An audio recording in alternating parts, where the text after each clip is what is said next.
What's going on, you guys? Welcome to Church on Monday, y'all. I'm so excited that you guys have tuned in tonight. As you can see, we're trying something different today. Today um we have moved our Church on Monday just strictly to YouTube. So if you're here, if you're connected, say what's up, share this with somebody, join us right now. We usually um do these every Monday at 9 p.m. on YouTube, but we decided to just for today, just to give it a try on YouTube and see how it goes. And if you Facebook is the same thing, you just click the link and it'll throw you right over to this way. But thank you guys once again for tuning in. Thank you guys for joining me on this Church on Monday. We do it every single night, and I'm so excited that you guys are here. I'm also about to go live on Instagram as well, so let me do that. Give me some time. Give me some time. We are also going live on Instagram. Yes, sir. Okay, let me make sure everything's good. Remember, this is just a trial, so we are uh getting everything. We're also live on Instagram as well. So shout outs to everyone who's gonna tune in on Instagram. Shout outs to everyone who's gonna tune in on YouTube. And shout outs to everyone who's coming from Facebook. So appreciate you guys joining us and appreciate you guys being here. So I'm gonna jump right into it. I'm not gonna take too long today. Today is just kind of I gotta get back into the habit of church on Monday. As you guys know, I had the birth of my new son. My new son, my son Levi Carter. So if you guys hear a scream or you guys hear a cry, a little whine in the background, just ignore it. That is my son, Levi, and uh, he likes to eat. He likes to eat. All they do is eat, sleep, and you know what babies do. You know what babies do.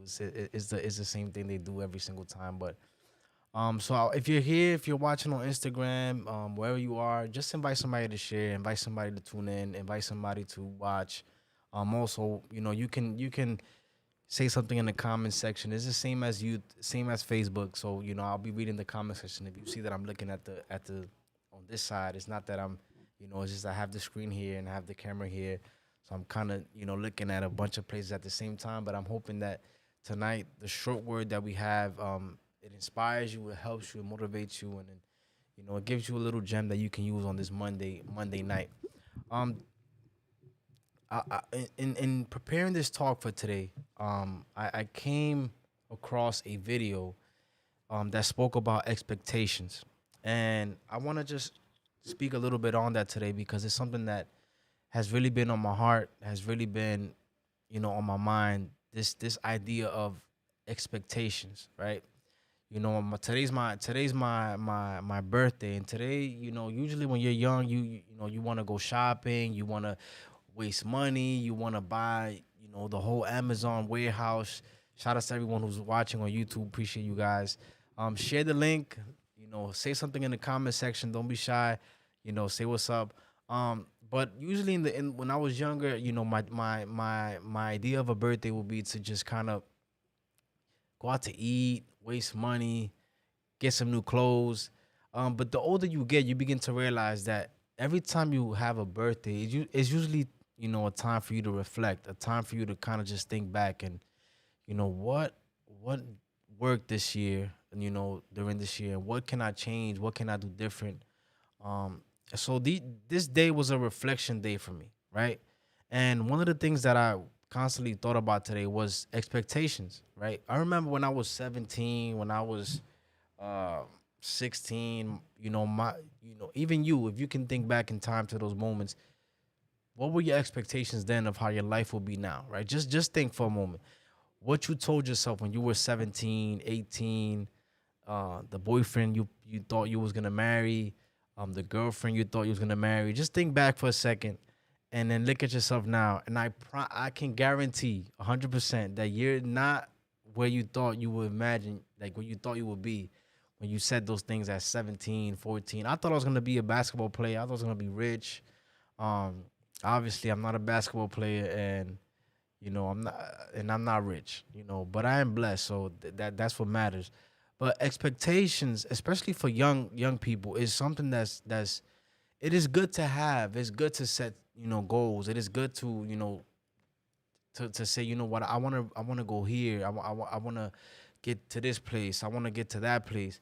But at the same time, if you don't do it with the right mind frame, with the right state of mind, it can also bring a lot of pain, a lot of frustration, a lot of jealousy, a lot of envy, a lot of, just a lot of stuff into your life that can make your life so miserable. We have so many people today in the world who are living the world, living their lives in this bubble of constant torment, constant frustration, constant suffering, because they have decided that, this is my expectation. I want to get to this point. This is what I want to have.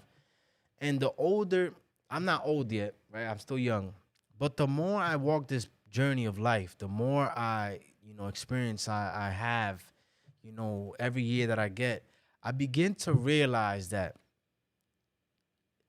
my expectations at times, if they're not aligned with the purpose that God has over my life, can be hurtful to me. And it can add on so much pressure to you, so much pressure to your life. There's people who are probably watching me right now or who will watch me that you have so much pressure, so much stress, so much anxiety, so much depression over your life because you have chosen to set these expectations for yourself that, if you're honest, it is almost impossible, right? And sometimes our expectations are strongly connected to our pride. Nobody want, I want to be somebody. My little daughter wants to be somebody. Today we race every single day. Me and Emery race every single day. We have a race. Every day we have a race. And I let her win every single day. And I'm gonna save this video so that when she gets older, she can see that I actually let her win. I can't tell her that now, but she'll get it eventually. And I let her win every single day. This created in Emery an expectation of all right, every time I race with Daddy, I'ma win. To the point that Emery told me today, Daddy, you suck. I'm faster than you. I'm stronger than you. You're slow. I'm like, okay, you know what? I think it's time for me to show Emery that I'm the boss here. That I'm I'm letting her win. So today, you know, I we had a race to the room, and I won. She started to cry. She said, "Daddy, I'm slow. You won." And I said, "Emery, why are you crying? You beat me every other time." But the reason why she was crying was because the expectations were set that she was not supposed to lose. She's already trained to think, okay, I'm not supposed to lose to Daddy. I win every single race. And just like Emery, we sometimes make that mistake that we set our expectations so high and we aspire to reach some goals that are so great, and we don't factor in that many times we ask ourselves, first of all, is that part of my purpose? Is God in that? Is that the path that I have to take? Is that what I want to do? And when we begin to ask these questions, our expectations begin to crumble. Um, they begin to kind of self destruct. They begin to kind of, you know, just kind of you begin to lose those expectations. And don't get me wrong, it is not bad to set a goal, to set a standard, right? Everybody has a goal. I have a goal. But in this age of social media, in this age of media, because media has the power to really control the masses. I just want to put that out there. Like, media has the power to change the world, the news, social media, Instagram, Facebook, TikTok. Like, I was looking at this thing that TikTok literally changed the music industry. TikTok can take a song and literally blow it up. That's the power of the media. And we have to be careful in letting the media, Instagram, the Twitters, the likes, the shares really um affect our role in what we do. There's people that will stop doing what God has called them to do literally because they don't feel the support on social media. God did not create you with the purpose for you to measure it by social media. Social media came later. Social media, the likes and the shares, that came after. Do not make the mistake of comparing yourself or feeling that, okay, my impact is based on a like, a share, a retweet. Uh, don't do that. Don't do that. That came after. God's purpose is and the job that God has given you is not measured by that. That is a human standard. Likes, shares, followers. It is our human way of measuring impact. That's our way of saying, oh, if I put this video out, it got 100 views. 100 views means that's good, right? That's the human way of us kind of figuring out what works and what. That's not the way God works. It is not the way that God works. The place where Jesus, the biggest impact that Jesus had in his entire ministry was on the cross, and he was left alone. So if we compare the cross to, let's say now on social media, right? Jesus would have got 0 likes, 0 shares, 0 retweets on the cross. When he fed the 5,000, that would have been 5,000 likes, 5,000 retweets, 5,000 shares. Everybody was eating food. Yeah, I like this. Yes, I get some fish, some bread, some butter. But when it was time for him to do what he actually needed to do, ain't nobody was there. His own people that were supposed to support him left him alone. Just imagine if Jesus would have measured the impact of his ministry by the support he received at his biggest moment. And I just want you to understand that the biggest moments in your calling will be you will find yourself alone. The biggest moments of breakthrough, the biggest moments where you say, this is it. The biggest moments where you say, wow, this blessing, you will have to go through those seasons alone. And that moment of going through those seasons alone is God's way of teaching you, of stripping you of pride, of stripping you of your ego, of stripping you of this. I did this on my own. No, you did not. And I want to encourage you because social media is literally killing people, literally. And we're on social media right now. Like I'm on Instagram here, I'm on YouTube here. But social media and the media in its entirety is literally killing people. People are literally losing themselves in order to get a like, get a share. Kanye said, I know Kanye said, you know, let's get rid of the likes on Instagram. And some people got the likes got taken away, and people actually were complaining about a like, about these metrics that has nothing to do and does not measure impact. Obviously, is useful. It is a useful tool, right? Churches are using it. I'm using it. You're using it. But at the same time, I want you to understand that what the assignment that God has for you, right? Is don't use this to measure it. Do not use that to measure it. Because the same way social media is here today, it could be gone tomorrow. Today, the platform we use is YouTube and Instagram. Tomorrow is TikTok and something called, I don't know, Aldi's or something, or Walmart. We don't know what the next platform is. And if you see the trend, everybody's is jumping. We jump from platform to platform, just looking for a way to kind of make a name, to go viral. And if you just think about this, if the moment where Jesus' ministry was supposed to go viral, which was the crucifixion, which was the culmination of everything, that didn't happen. He was left alone. His mom was there. The disciples left. He died alone. He was buried alone. And even when he was, when he came back to life, his disciples weren't there. It was women that showed up. Shout out to the women. It was women that showed up to say, hey, he's not there. He's risen. So your viral moments, and I want to just use it that way, will not feel viral to you. The moments that your high moments of your calling will not feel high to you. Calling is not supposed to, the ministry and the calling that God has for you is not supposed to, you're not supposed to feel good all the time and happy and jolly. This is a weight on your shoulder. I preach about. I'm gonna preach about this on our midweek service. This is heavy. This is a heavy weight. Everybody who aspires to be something, to be a preacher, to be a pastor, to be an evangelist, that is a weight. That's not that's not to be taken lightly. I don't take none of this lightly.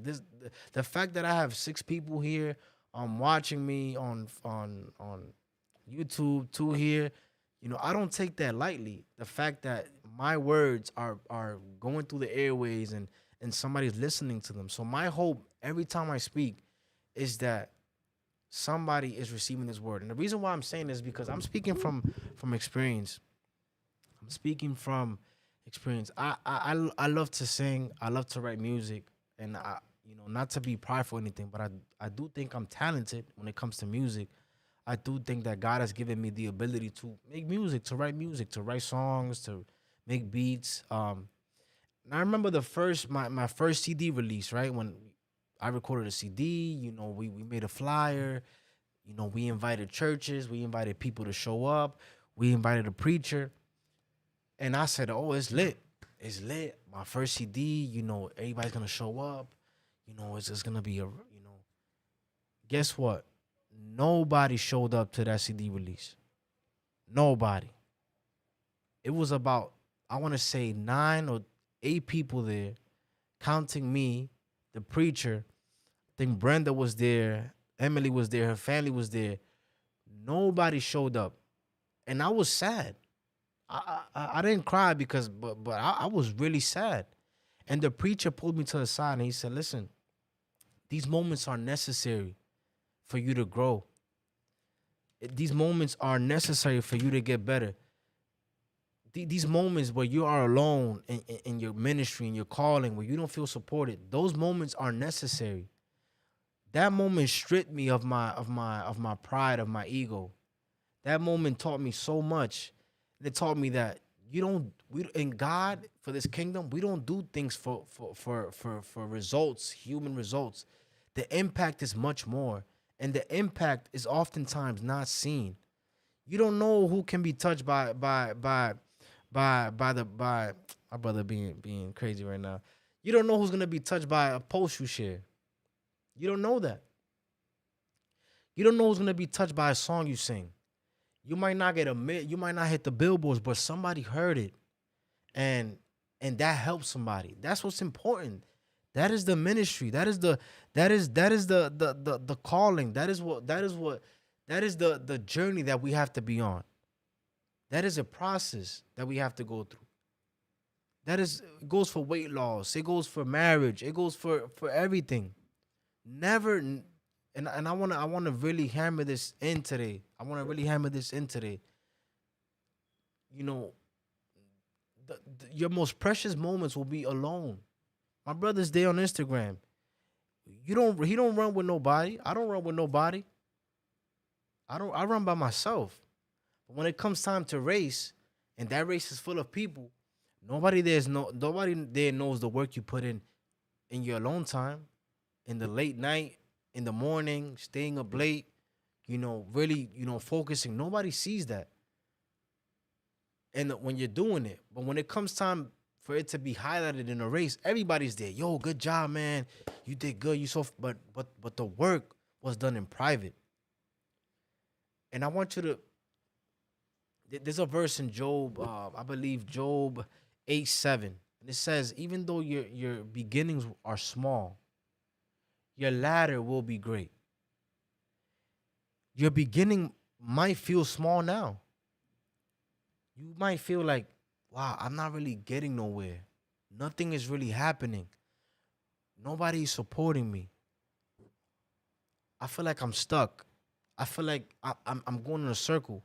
You might feel like you're in a small beginning. You might feel like, why am I doing this? If you can be honest with me, those who are watching on YouTube, have you ever asked yourself in the middle of a college degree, in the middle of a job, why am I doing this?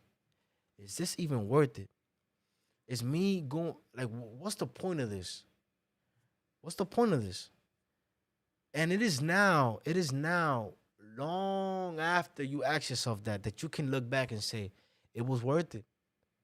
It was worth it. I didn't understand it then, but I definitely understand it now. That all those moments that I spent was definitely worth it. So I want to encourage all of you who are watching, or those of you who will watch. Everybody has a purpose in this world. Everyone was called to do something. Your calling will look very different from me. Not everybody will have a mega church. Not everybody was called to speak to the masses. Not everybody was called to sing to the masses. Not everybody was called to sing to do to the whole world. No. Some people were called to their family. Maybe you are the light in your family, and that is your calling. Some people are their calling in their church. You know, they were called to assist in their church, in their communities, in their state, maybe in the world. Maybe you whatever it is different, and it should never be measured with someone else. The moment you begin to compare your calling to someone else, you begin to run at their pace. You begin to look at them. And you know what happens when you're running, looking at something else? You trip, you fall, you hurt yourself. Run your race. Walk in your own lane. Walk at your own speed. You cannot run with me. I cannot run with Dionis. Dionis cannot run with Michelle. And I cannot run with you guys who are watching me right now. Run at your own speed. And I promise you, you might feel slow. Other people may pass you. Other people may. It don't focus on what God has given you, on what God has placed in your hands. And I promise you, the pressure that you relieve yourself from is you're gonna be at peace when you understand that truth. Even though your beginnings are small, even though right now your beginnings are small, your ladder will be great. Now, how that great looks, I don't know. You cannot compare that great. That great will be unique to you. But just know that when that moment comes, you'll be at peace because you understand that this is your walk. Tonight, align your expectations with what God wants for you. Right? Really go into prayer. That's for me too. I thought I was gonna be a singer, a rapper, a basketball player, like a bunch of stuff. Once I aligned my vision, and I spoke to my wife, and I said, "Listen," I said, "Michelle, listen. I think God is really leading me to understand that this is me. This is where I need to go. There's no other place I need to be." And the minute I did that, I focused all my energy into what God had given him to me. And I have so much peace. Right now I don't got no sleep, but I have peace right now. Because I know that in everything I do, every church on Monday, whether six people join, two people join, nobody joins, it is the walk. It is a small beginning. That small beginning may last years, 2 years, 3 years, 5 years, 10 years. But the Bible says that the latter will be great. And you gotta just work, knowing that God is don't worry, work in your small beginning. God will handle the end. Trust me. Trust me. God will handle the end. So thank you guys for you guys who have been tuning in right now. I'm actually happy the YouTube thing actually worked out. We got six people here. Thank you for tuning in tonight. On Instagram, thank you guys for being here. You guys can share this with someone and let them know, like, hey, listen, tune into this. Hopefully, this blesses your life, and I appreciate you guys so much. With that being said, good night. See you guys next week on church on Monday. Appreciate you guys so